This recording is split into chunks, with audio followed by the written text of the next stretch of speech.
Hey everyone, Nigel and Luke here, and welcome to Crime Zone.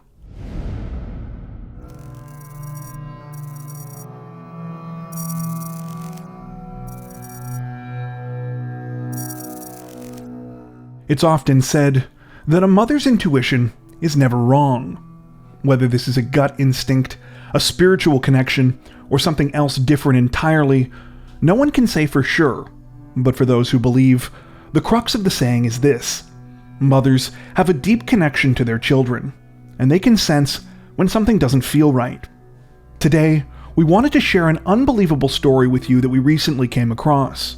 A case where one woman's motherly intuition was seemingly put to the ultimate test. Before we get to the main part of today's story, if you find our videos interesting and informative, don't forget to like and subscribe to Crime Zone for more true crime content like this. It really helps us to continue building the channel, and if you've watched a few of our videos already, you might not even realize that you're not subscribed. While you're there, don't forget to hit the notification bell to stay up to date with our latest releases. Alright, with that out of the way, let's get to the video.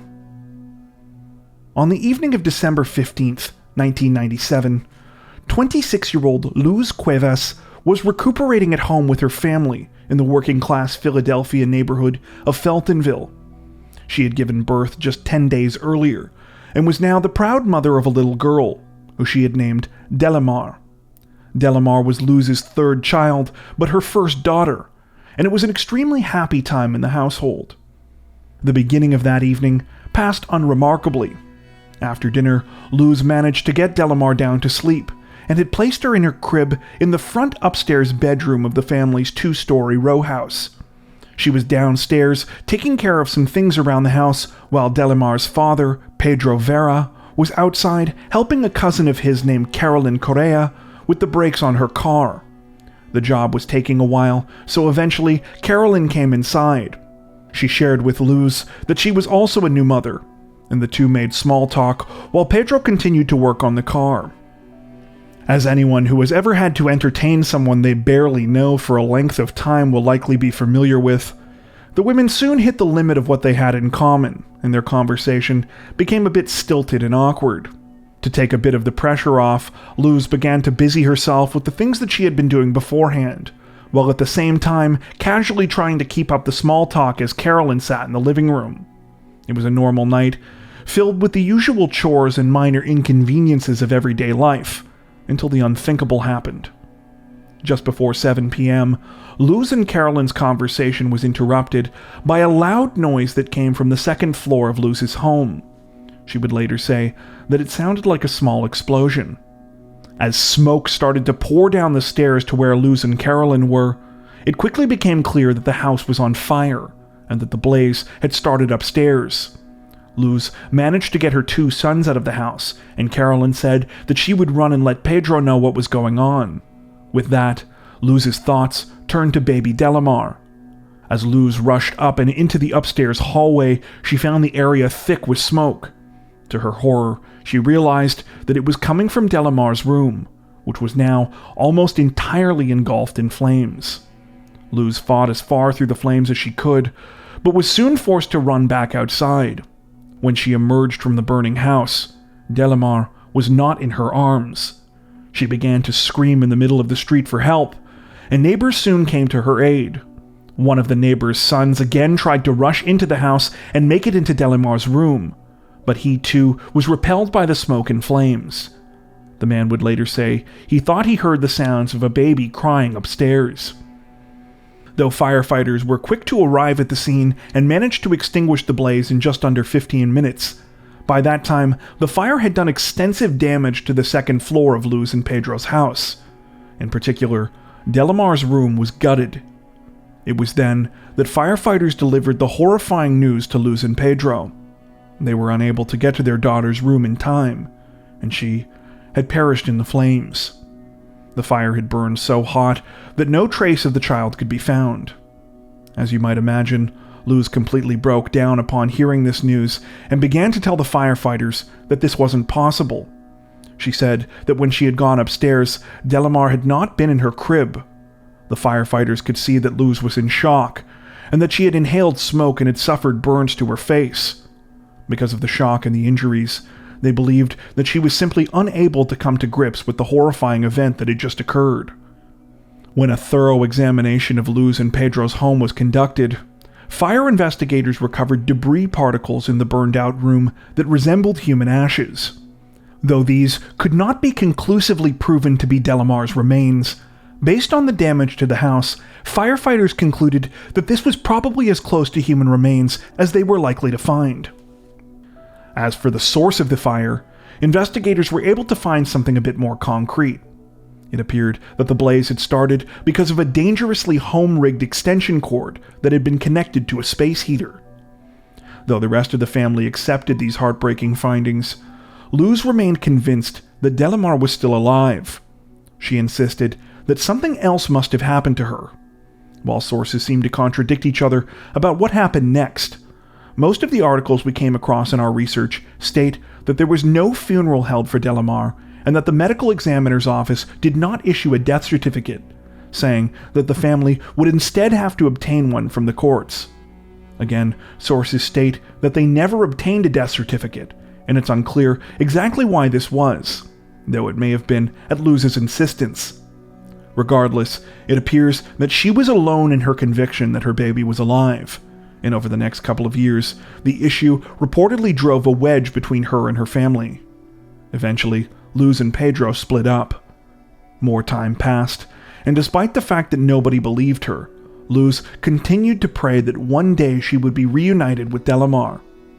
More than 6 years later, on January 24, 2004, Luz attended a family birthday party in Philadelphia.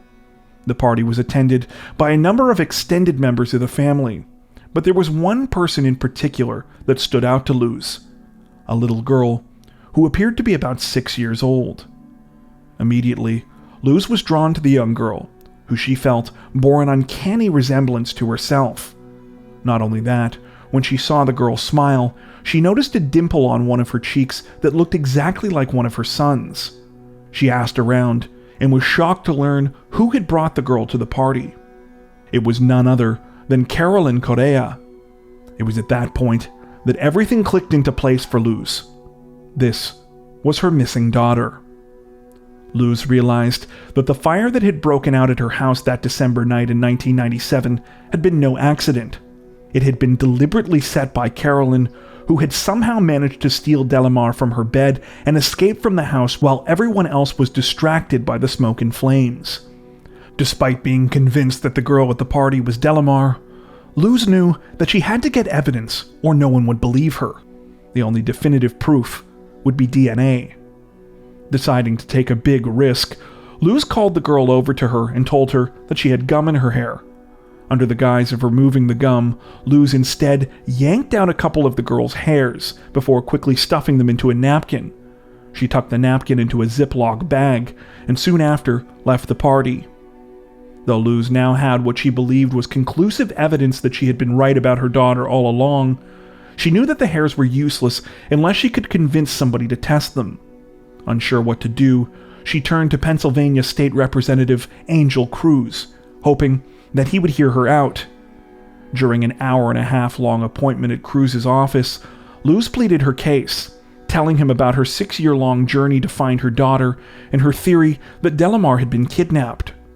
Though Cruz initially didn't know how to feel about the story, given its seemingly Hollywood-esque elements, he found Luz credible and believed her.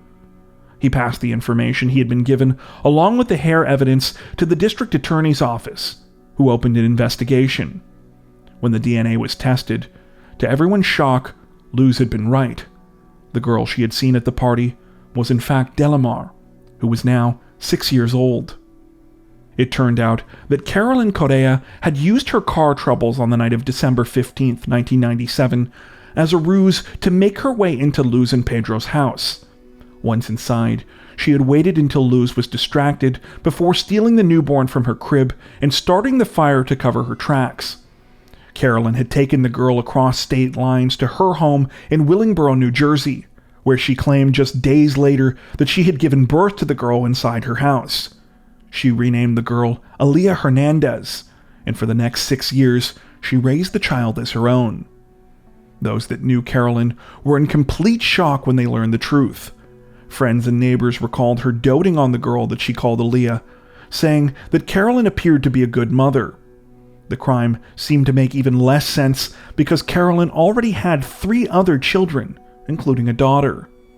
However, a further look into Carolyn's background showed that this was not the first time that she had been in trouble with the law.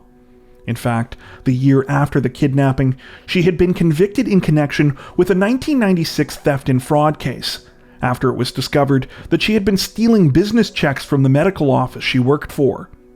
Interestingly, in that case, she had also used arson to try and cover her tracks, setting fire to the medical office to hide evidence.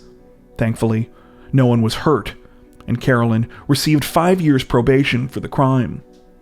All that being said, there were suspicions from both police and from Luz's family that Carolyn must not have acted alone when she committed the kidnapping. Some theorized that it would not have been possible for Carolyn to steal the newborn and set the fire without being noticed by Luz.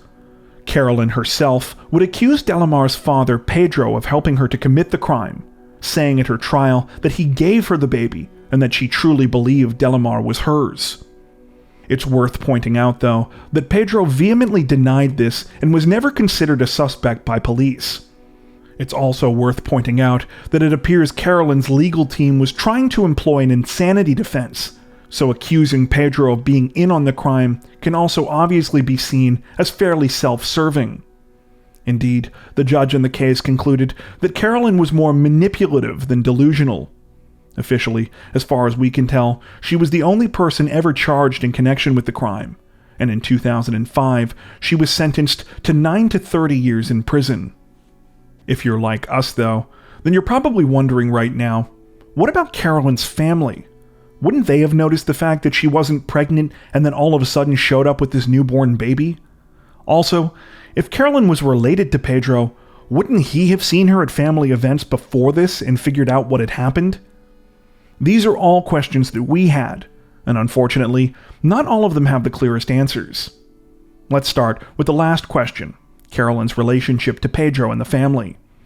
Though sources aren't exactly clear about how close this side of the family was, it's important to note that Carolyn was only Pedro's cousin by marriage. Her mother was apparently married to one of Pedro's uncles. Because Carolyn was more of an extended family member, this makes the idea of her not seeing Pedro or Luz for long periods of time easier to believe, in our opinion. At least one of the articles we came across seemed to hammer this point home a little further, stating that on the night Carolyn came to get Pedro to fix the brakes on her car, it was actually the first time Luz had even met her. As for why no one close to Carolyn noticed that she suddenly had a baby, there are a few different possible explanations here. Perhaps the simplest one is that those close to Carolyn knew that she had kidnapped Delimar, but didn't say anything or simply went along with it. However, the truth might be even stranger. In the newspaper records that we came across, there's a whole other aside about Carolyn's history with pregnancy that's sort of weird. Some of the sources seem to suggest that she had a history of faking pregnancies, while others suggested that she might really have been pregnant close to the time that Delimar was kidnapped, and that this baby is still unaccounted for. This last bit specifically seems to have come from a man named Andre Moore, who was dating Carolyn at the time that she kidnapped Delimar. In an article in 2004, Moore explained that he believed that Carolyn had been pregnant before the kidnapping, and that this is the reason he didn't question it when she showed up and told him that the stolen newborn was his daughter. In the 2004 article, he was quoted as saying that he now knew that the girl that he knew as Aaliyah was not his, but that he still had no idea what had happened to the child he believed that he had really had with Carolyn. To be honest, we're not at all sure what to make of all of this, but we wanted to share it with you since we did come across it in our research. If we had to guess, though, we'd probably say that Carolyn likely faked the pregnancy that she told Moore about in preparation for the later kidnapping, and that she was likewise able to convince the rest of her family in a similar way. That's just our opinion, though, so take it with a grain of salt. One other large area worth discussing about the case concerns the seemingly startlingly irresponsible way that it was initially handled by investigators. In particular, the way that the fire evidence seemed to contradict the official conclusions that detectives came to. According to newspaper articles from 2004, firefighters should have known that the ashes they found at the scene of the 1997 fire probably weren't human remains, but were in fact dry wool particles. The particles can reportedly resemble one another, but only in fires that burn at 1,000 degrees Fahrenheit for an hour or longer. The fire at Luz and Pedro's home burned for just under 15 minutes, and despite the fact that it totally destroyed Delimar's room, it apparently should have been clear to investigators that temperatures never reached anywhere close to 1,000 degrees. In articles we came across from 2004, experts on cremation further stated that even if you accounted for the difference in size between a baby and a fully grown adult, there should have been at least obvious signs of skeletal remains found at the scene. Long story short, it should have been much more suspicious to police that no remains were recovered from the house fire, and had authorities looked more closely, they might have uncovered the kidnapping much earlier. At the time that Delimar was found in 2004, several officials were quoted as saying that an investigation would be conducted to see how the kidnapping case had so badly fallen through the cracks. However, we were unable to find any further information about this supposed investigation or any changes that were made as a result. Okay, now to the question that's probably been weighing on your mind for some time. What happened to Delimar? Well, you'll be happy to know that a short time after the DNA test was conducted, proving that Luz was her mother, the two were successfully reunited. Back in 2004, much was understandably made about the psychological impact that this would have on 6-year-old Delimar. Psychologists and other mental health professionals publicly stated that they expected the transition to be a rough one for the young girl, who was taken from the only home that she had ever known and placed in a completely new environment. Not even her name remained the same. The fact that the two families were quite different from one another only added to the confusion. Carolyn had raised Delimar primarily speaking English, had enrolled her in private Catholic school, and had put her in beauty pageants and local commercials. Luz came from a more working-class background and was a native Spanish speaker who spoke mostly broken English, meaning that in addition to everything else, there was now a language barrier between her and her daughter. However, despite all of these unimaginable challenges and the unfathomable heartbreak that Carolyn's crime caused, if newspaper accounts from the time are to be believed, Delimar proved to be extremely resilient, and the love between her and her mother ultimately prevailed. Even just days after meeting for what was essentially the first time, reports alleged that the two appeared close and that Delimar was referring to Luz as her mother. While we certainly don't want to oversimplify what was surely an unimaginably difficult time in Delimar and her family's life, and we can obviously never know exactly just how many challenges they faced as a result of the terrible crime that they suffered, if you ask us, it's impossible not to see the story as an inspiring testament to the love between a mother and her child. In fact, the story was actually turned into a Lifetime original movie in 2008 titled Little Girl Lost, the Delimar Vera story. As for where Delimar is today, we don't really know, but we're pretty sure we stumbled across her Instagram account while doing research for today's video. Though it's hard to tell from pictures alone, she appears to be happy and healthy. And in one of her posts, she even suggested that she was working on a book, telling her harrowing story from her own perspective. It's definitely one that we're personally going to stay on the lookout for. Until then, we wish her all the best.